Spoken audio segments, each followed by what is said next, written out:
Já, það verkalýðsbaráttan sem náttúrulega á öllum tímum mikilvægsta mál okkar samfélag, það bara þannig.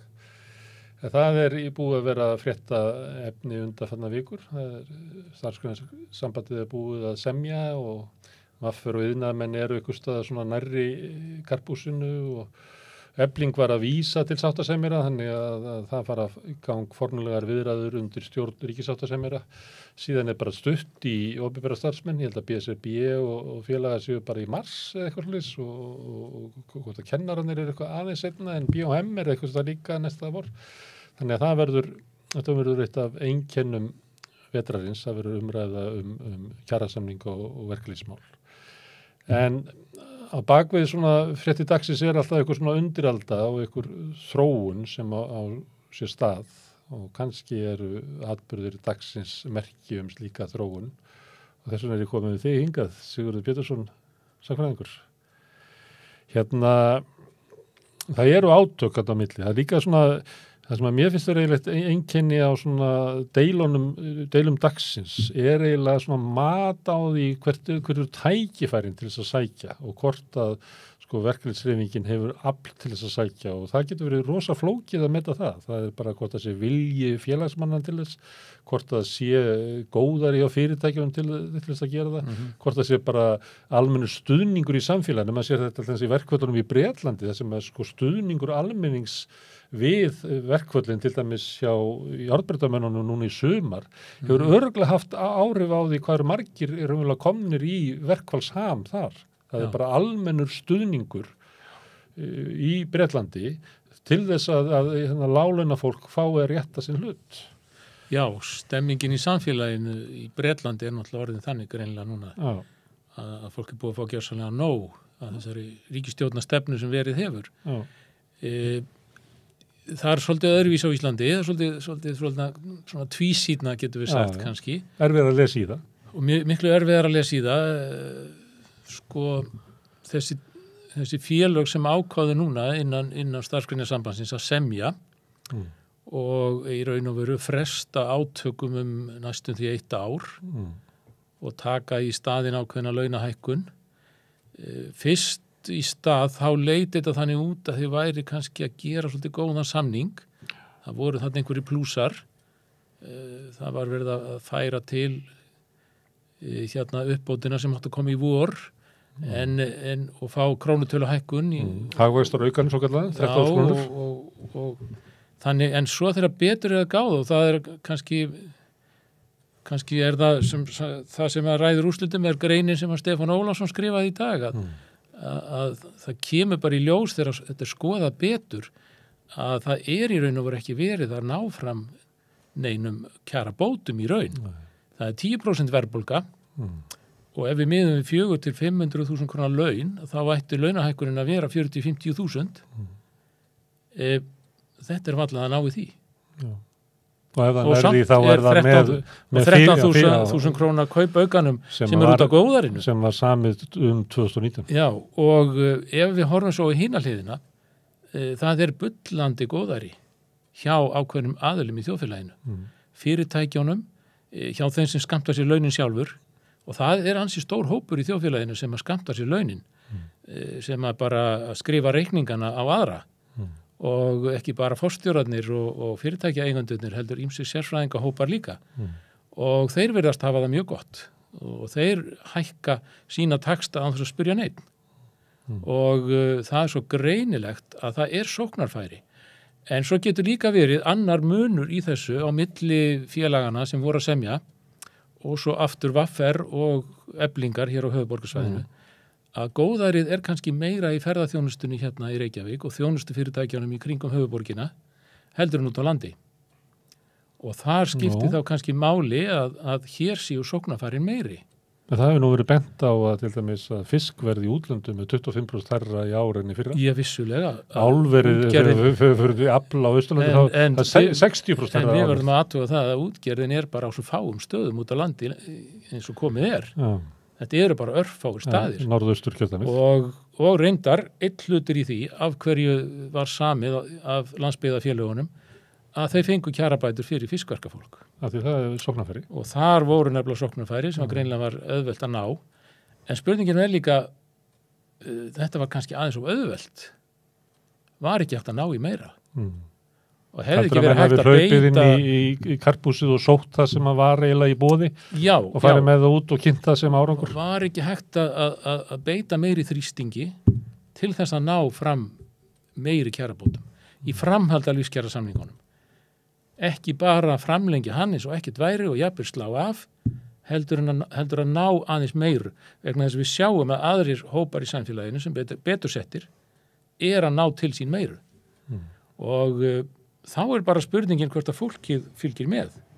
Það er mjög erfitt og hefur reynst í gegnum tíðina að brjótast út úr þeirri klemmu sem búið að setja í fyrstu samningum. Og það er alveg sama hvort að það eru samningar sem að ASÍ gerir eða BSRB gerir. Það er mjög erfitt að brjótast út úr því. En það er hægt. Og það hefur sýnt sig að það er hægt. Og spyr ég að þau sagfræðingur, getur þú nefnt svona dæmi? Já, það er gott dæmi.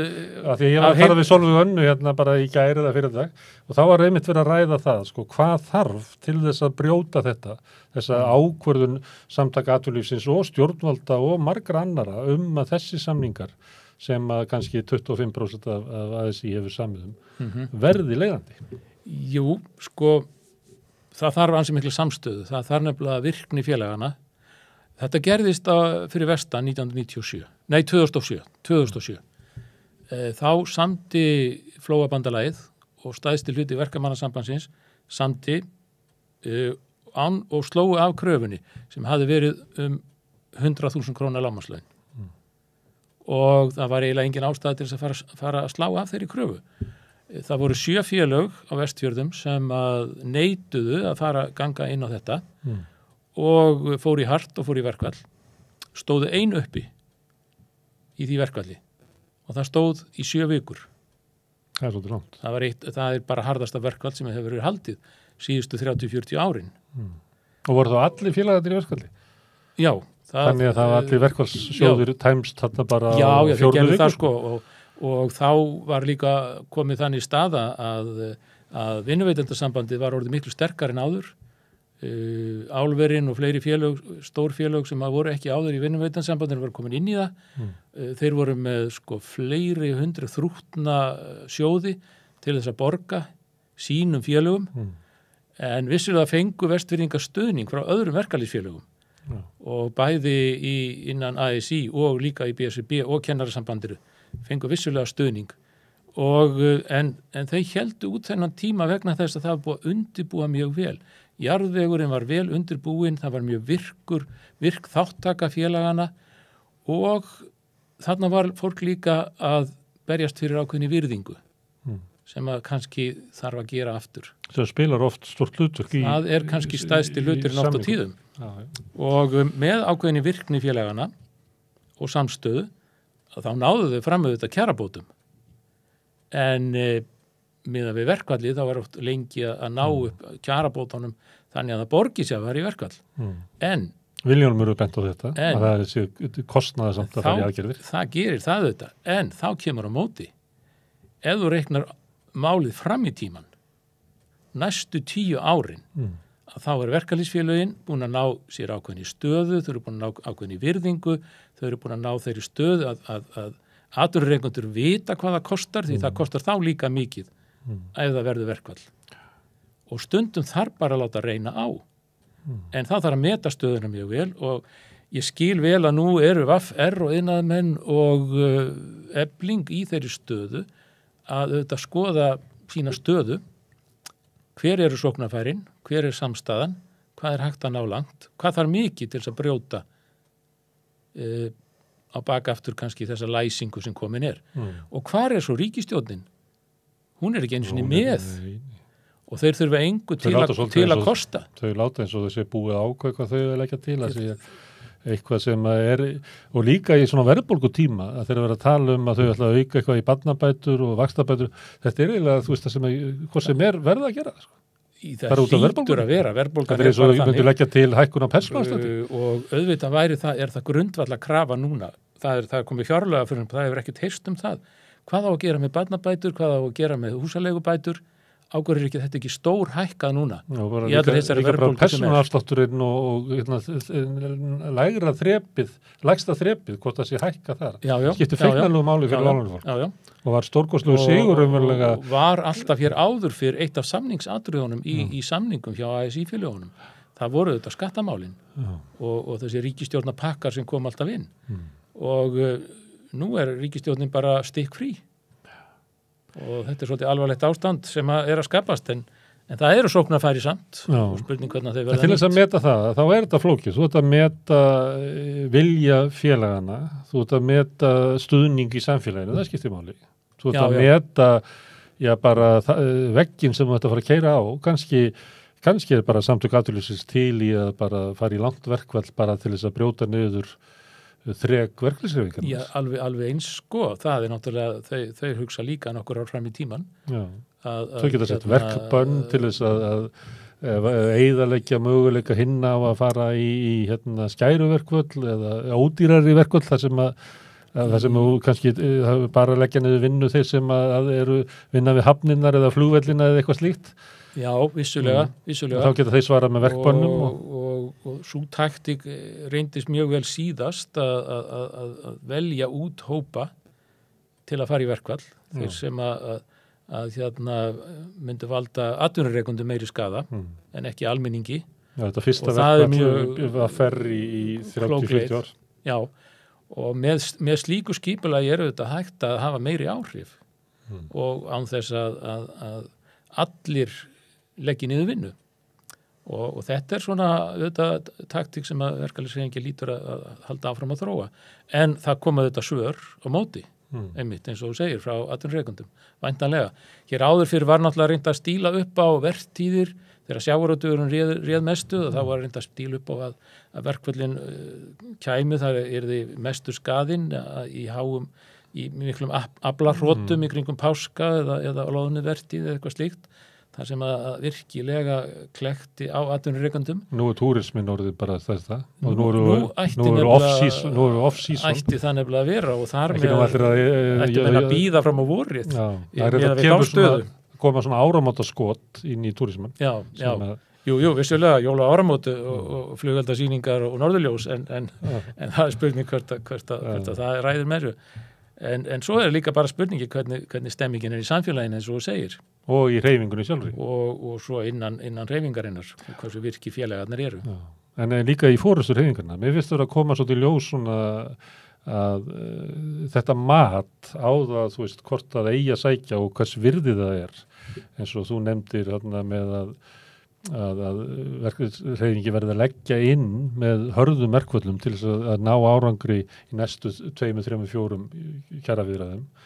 Þessi vilji á því að brýna vopn verkefnishreyfinguna, það sé verðmæti í sjálfum sér, það hefur ekki hljómgrunn út allar hreyfingu sko. Nei, vissulega ekki. Það er náttúrulega búið að ganga mikið á því síðustu 20 til 40 árin að verkföll séu skaðleg öllu samfélaginu, en í raun og veru þetta eina tæki sem verkalýðshreyfingin hefur í raun og veru, þegar hún ræður ekki ríkisstjórninni, þegar hún ræður ekki stjórnmálunum, þegar hún ræður ekki efnahagslífinu, að þá hefur hún bara þetta og ekkert annað.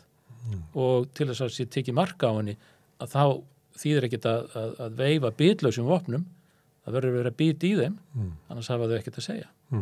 Þú ætti að skrifa grein í Jólablað Samíkis svolítið svona eins og væri óljóst hvert þróun verkefnishreyfingarnar yrði, hvort það myndi halda áfram verða deigari eða hvort það myndi finna sig. Já, ég held að verkefnishreyfingin í Evrópu og víðar og hér á Íslandi standi frammi fyrir þessari spurningu ennþá, að við erum ennþá í svona eftirreitum af afturförinni sem varð með nýfrjálshyggjunni og framrás hennar. Alþjóða auðmagnið virðist ráða mestu og ég mjög spenntur reyndar núna að fá inn í þessa umræðu bókina Stefáns Ólafssonar sem að koma út núna, jólagjöfin. Þú varst nú eiginlega að fara með þráðin, þú varst að fara með þráðin í henni áðan, þar sem varst að tala um að þegar að verkalýður ræður ekki ríkisstjórn og ræður ekki stjórnvöldum, að þá verkfallsvopnið eina vopnið sem hafa til þess að ná fram einhverju breytingum. Ég held að bókin sé eiginlega það. Tónnin sé kannski svipaður og í greininu sé að skrifa. Já, sé eiginlega það að verkalýðshreyfingin hafi náð að hafa umtalsverð áhrif á Ísland og gert Ísland byggilegt, eða það sem skást af Ísland hafi náðst með eiginlega baráttu verkalýðshreyfingarna miklu frekar heldur en pólitísku flokkum. Já, og sérstaklega þegar að náðist að samtengja þetta tvennt. Já. Þá náðist mestur árangur. Já. En við erum ekki alveg þar. Ekki núna. Nei, alls ekki. Og verkalýðsöfl og félagshyggjuöfl verða náttúrulega einhvern veginn að ná tökum og ná saman til þess að hafa einhver áhrif í samfélaginu. Það engin önnur leið. Og við búum í lýðræðis þjóðfélagi þar sem þetta mögulegt, verkalýðshreyfingin, og í kosningum hægt að hafa áhrif. Já. Og ef það ekki notað, þá náttúrulega einhver aðri sem nýta sér völdin. Já. Þetta datt einhvern veginn í sundur á Íslandi að vinstri flokkarnir, þeir samþyktu það að það væri fyrst og hlutverk verkalýðshreyfingarinnar sem kaup og kjör. Það ætti ekki að hafa áhrif á stjórn landsins, það var í hlutverk stjórnmálana. Jú, það var komið þannig inn að einmitt forysta verkalýðshreyfingarinnar ætti alls ekki að hafa nein áhrif á Alþingi, en það alltaf lagi þó að atvinnurekendur ættu sína fulltrúa þar og sjávarútvegurinn og allir aðrir. Það er afleitt vinstri stefna. Mjög undarleg stefna og það svona loðir við ennþá, en þetta auðvitað bara fölsk sín og spurning hverjir fundu upp þessa möntru sem að hvergi annar staðar í Vestur-Evrópu við lýði og það kannski komið tími til að fara að snúa aftur tilbaka. Þú getur ekki sagt þetta við franska verkalýðsforingja eða breska eða skandinavíska? Kæmi aldrei til. Nei, þeir myndu aldrei fallast á þetta. Nei. En samt var svona megin þorri verkalýðshreyfingarinnar að sumuleyti setti sig við þetta og svo stjórnmálarmur verkalýðshreyfingarinnar sem áttu að vera að þeir féllust á þetta. Já, þróunin var þessi auðvitað var tímabil þar sem að verkalýðshreyfingin var mjög öflug og meira að segja var sjálfstæðisflokkurinn hafði alltaf sinn einn þingmann úr verkalýðshreyfingunni og passaði vel upp á að það væri alltaf til staðar svo þeir gæti alltaf bent á að þeir væri með fulltrúa sjómanna og þeir væri með fulltrúa verslunamanna. Ellert B. Schram stíði upp fyrir Pétri Sigurðssoni. Jú. Svo sjómenn hefði... Hvað ekki 79 þá? Líklega? Eitthvað þannig, já, akkurat. Það þótti bara óbáðulegt að sjálfstæðisflokkur væri að bjóða fram til þings á þess að hafa fulltrúa verkalýðshreyfingar. Það varð að vera og þá sjáum við hvað umsnúningurinn mikill. Já. Því að auðvitað var alþýðuflokkurinn og alþýðubandalagið og sósíalistaflokkurinn á undan því var auðvitað með sína fulltrúa, alltaf voru verkalýðshreyfingunni, alltaf inn á þingi og bein tengsl á milli baráttumálana. En það náðist á árangur og það þessi blóma tími félagshreyfingana, getur við sagt, frá 45 til 75 meðan að þetta náðist svona ákveðin samtenging og verkalýðshreyfingin var búin að ná tökum þannig að það var ekki hægt að fara fram hjá henni. Hún var með ákveðin völd í samfélaginu. En í dag hafa þau völd mjög... Það reyndi Íslendingu vel. Ég held það. Það breytti samfélaginu, það opnaði samfélagið, það veitti nýjum hópum tækifæri, bæði efnahagslega, tækifæri til menntunar, það var heilbrigðisþjónusta, almannatryggingar fyrir alla, lífeyrissjóðir, sumarfrí, allt sem við njótum góðs og teljum vera gott í samfélaginu var í raun og veru byggt upp á síðustu öld í gegnum verkalýðshreyfinguna. Við förum í atburði dagsins að þegar liggur fyrir sér samningur sem að verður ríkur vilji hjá samtökum atvinnulífsins að láta verða leiðandi í samningum og ríkur vilji líka hjá stjórnvöldum að þetta verði samningur sem verði leiðandi á almennum vinnumarkaði og síðan hjá opinberum starfsmönnum. Til þess að brjóta þetta þegar ég baði dæmi að þá nefndur 7 vikna verkfall. Þannig að það ég ætla ekki að segja að þú setja spá því, en það eiginlega til þess að brjóta þetta, þá þarf eitthvað mikið að gera. Þú gerir það ekki með einhverjum samtölum inn í karpúsi yfir vöflum. Nei, ef þú ætlar að þoka þessu, það þarf eitthvað meira, sko.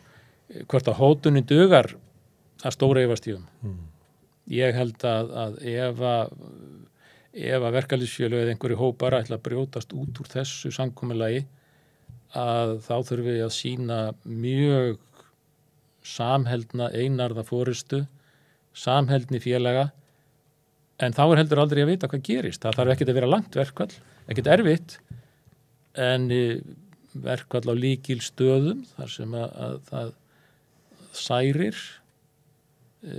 spurningum tímasetningar, spurningum líka til þess að komast þangað þá þarftu, sko Ragnar hefur svolítið talað þetta, að hann eiginlega þurfi að fara og upplýsa félagsmenn sína stöðu fyrirtækina því að félagar í VFR geta ekki sittið fyrir hann á sjónvarpið að lesa blöðin og átta sig á því hvers skóðari í gangi í íslensku fyrirtækjum. Nei, hann talar eins og hann þurfi bara að fara og benda félagunum á það hver sóknarfæri raunverulega eru, því þau eru miklu meiri heldur en af landið. Ég held að það sé alveg rétt, sko, og þetta er ábyggilega mjög skynsamlegt hjá Ragnari að taka þennan pól og taka þetta til umræðu. Þetta er hvergi til umræðu í samfélagin í dag. Nei. Þetta er ekki til umræðu í fjölmiðlum yfirleitt, sko. Nei. Og menn halda svolítið að sér og umræðum sjávarútvegsmálin núna og fleira, þetta er allt í láginni. Og það er náttúrulega bara verið að bíða eftir því að já, hvað heitir það? Friður á vinnumarkaði, er það ekki? Æðsta takmarkið. Svo komast líka fyrirtækin upp með það að láta eins og sé svo mikil óvissa og þess vegna þurfi að fara svo gætilega. Meiri sé Alma leigufélag sem var að hækka leiguna hjá allavega einni konu, einni Brynju Rönn, 30%. Sendi frá sér yfirlýsingu núna. Það var alveg nauðbegð til þess að gera það, meðal annars út á óvissu í efnahagsmálum. Þetta er ótrúlega... Það er svolítið skrítið þegar að fyrirtækin græða milljarða Brynja Hrönn, hún er með mikla óvissu í sínum efnahagsmálum, sínum heimilisbókaldi. Hún á ekki fyrir mat út mánuðinu með leiguna eins og hún er núna. Þannig hún ætti að geta verið fram á 30% hækkun út á óvissu. Já, akkurat. Og í 10% verðbólgu og vextirnir hækka en þá. Ja. Og stór hluti launafólks er að taka á sig núna hækkandi húsnæðislán upp á 10.000 í hverjum einasta mánuði sem að það þýðir að það þarf að skera einhvers staðar annar staðar niður. Það er hækkandi verðlag og við sem erum svona kannski í millistéttinni, þokkalegum launum, finnum meira að segja fyrir hækkunum á verðlagi og ýmsum vörum, en hvað þá þeir sem eru með 400-500.000 á mánuði? Þetta bara gengur ekki upp.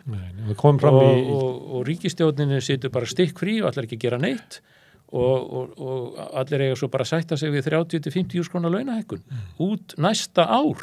Við erum að tala eiginlega allt næsta ár. Já, það verður forvitnilegt að vita hvað fólk segir. Já. Það þú tala ríkisstjórnina og að þú varst að tala hana verkefnisreifinguna, hvaða bás hún sætti sig á að vera sem gerir ekki í öðrum löndum. Alls þar í Evrópu er talað þetta sem framfærslu krísu. Það er vandamáli sem við erum að glíma við og það kemur fram í kjara tölfræði nefnd skýrslu þeirra að vandin er fyrst og fremst 25% heimila sem að ná ekki endur saman. Það er vandinn sem við erum að glíma við. En þegar kemur að kjarasamningum í Íslandi, þá er eins og við séum að hafa launahækkanir svo lágar að fyrirtækin verði ekki fyrir skaða. Ég kannast ekki við þessa umræðu neinstar í Evrópu. Nei, ég tek einmitt eftir að umræðan í Danmörku er núna það að þeir sem eru lagslaunaðir sé að detta niður fyrir ákveðin mörk í svona fátæktarmörk. Og hækkandi hittakostnaður og matvöruverð sé að leiða til þess og menn bara segja bara að það verða að gera eitthvað í þessu. Þetta, svona sé ekki hægt að reka samfélagið. Svona viljum við ekki hafa þetta. Nei, menn bara sætta sig ekkert við þetta. Og umræðan er þetta. En ekki það hvort að fyrirtækin hafi efna á. Því þjóðfélagið verður að hafa efna á að framfæra sitt fólk og auðvitað hefur Íslands samfélag alveg efna á þessu. Já. Það verður bara einhverjir aðrir að taka það á sig. Já. Sigur, alltaf gaman að fá því hérna við Rauðaborðið, þú ættir að koma hérna sem oftast. Það er eitt af vandamálum sem við höfum er að sko, umfjöllun verkalýðsmál er ekki beisin á Íslandi og það er bara þannig. Já, það getur verið erfitt að komast upp úr hjólförunum. Já. Það takk fyrir komuna og við látum þetta gott heita í dag. Ég þakka gestum mínum kærlega fyrir komin hingað, ykkur sem hafa verið að hlusta og næst verður reglulegur þáttur Rauðaborðsins á mánudaginn 8:00. Þá tökum við eitthvað nýtt fyrir en ég segi góða nótt.